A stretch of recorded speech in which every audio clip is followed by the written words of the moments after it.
Hi parents, పిల్లల చేత ఇప్పుడు స్కూలు బుక్స్ అనే కాకుండా అప్పుడప్పుడు ఇలా యాక్టివిటీస్ చేస్తూ ఉండాలి. వాళ్ళకి చాలా ఇంట్రెస్టింగ్గా అనిపిస్తుంది, వాళ్ళు చాలా ఎగ్జైటింగ్గా ఫీల్ అవుతారు. అలాగే మనం ఎలా చేయాలన్నది చెప్పాలి. వాళ్ళు మనల్ని ఎప్పుడూ అబ్జర్వ్ చేస్తూనే ఉంటారు. ఫస్ట్ 2-3 టైమ్స్ కింద పడేసి చాలా ఫన్నీగా ఎంజాయ్ చేసింది. బట్ అది నన్ను అబ్జర్వ్ చేసి మళ్ళీ ట్రై చేసింది. దీనివల్ల పిల్లల ఏకాగ్రత చాలా బాగా మెరుగుపడుతుంది.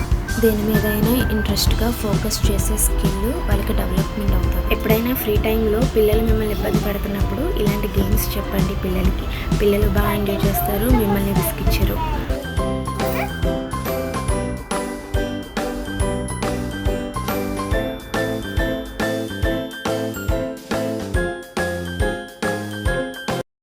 చూసారు కదా, నా చిత్తలు అయితే గేమ్లో బాగా బిజీగా ఉంది.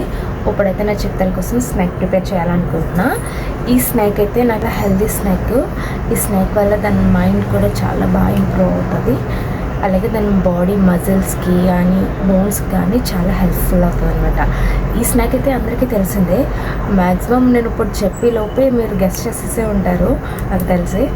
బట్ ఎవరైనా తెలియని వాళ్ళు ఉంటే నా చిత్తలకి నేను ఏ రెసిపీ చేస్తున్నానో, నేను ఏ రెసిపీ పెడుతున్నానో చూడాలనుకుంటే రండి చూసేయండి. ఇక్కడైతే పాన్ హీట్ అయ్యాక పీనట్స్ అండ్ వాల్నట్స్ కొంచెం డ్రై ప్యాన్ మీదే నేను ఫ్రై అనేది చేస్తున్నాను. అది కొంచెం గోల్డెనిష్ కలర్ వచ్చేదాకా. ఎలాగో పీనట్స్లో మనకు ఆయిల్ అనేది ఉంటుంది కాబట్టి ఫ్రై చేసినప్పుడు ఆటోమేటిక్గా ఆయిల్ అనేది కొంచెం రిలీజ్ అవుతుంది.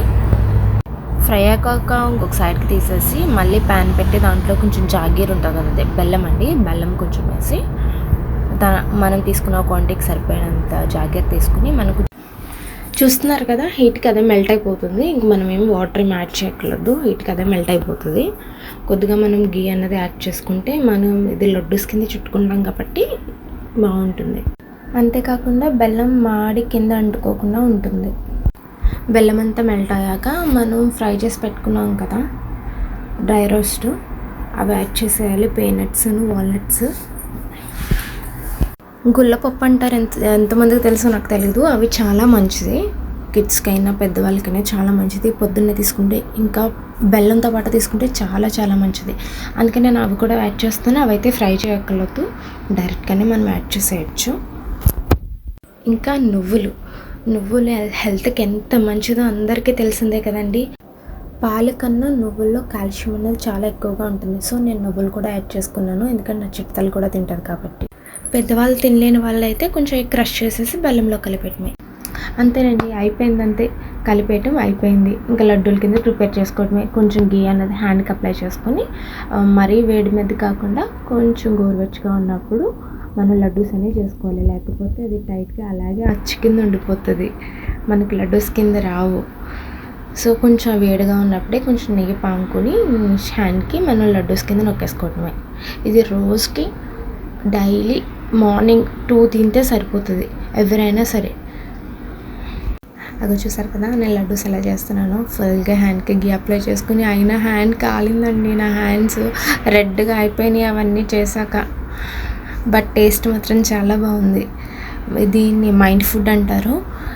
మైండ్కి చాలా పవర్ ఇస్తుంది అనమాట. మైండ్కి కదా, మజిల్స్కి కూడా చాలా మంచిది. వాల్నట్స్ అయ్యా బ్రెయిన్కి చాలా మంచిదండి. బ్రెయిన్ ఫుడ్ అంటారు కదా వాల్నట్ అనేది. సో అది కొంచెం చేదుగా ఉంటుంది, తినరు. మా పాప అయితే తిందో, అందుకే నేను ఇందులో ఇలా యాడ్ చేశాను. మార్నింగ్ చాలామంది బ్రేక్ఫాస్ట్ చేయకుండా వెళ్ళిపోతారు కదా, ఇవి 2 లడ్డూస్ తీసుకుంటే సరిపోతుంది. ఇందులో ఇంకా పంప్కిన్ సీడ్స్ ఇవి కూడా యాడ్ చేసుకున్నా బాగుంటుంది టేస్ట్ అనేది. ఇంకా ఈ లడ్డూస్ వల్ల హెయిర్ లాస్ కూడా కంట్రోల్ అవుతుంది. ఇంకా ఇలాంటి బేబీ ఫుడ్స్ కానీ మైండ్ ఫుడ్స్ కానీ కావాలితే కామెంట్ చేయండి. ఇప్పుడైతే టేస్టింగ్ టైం అనమాట. ఎలా ఉన్నాయో చూసేద్దామా?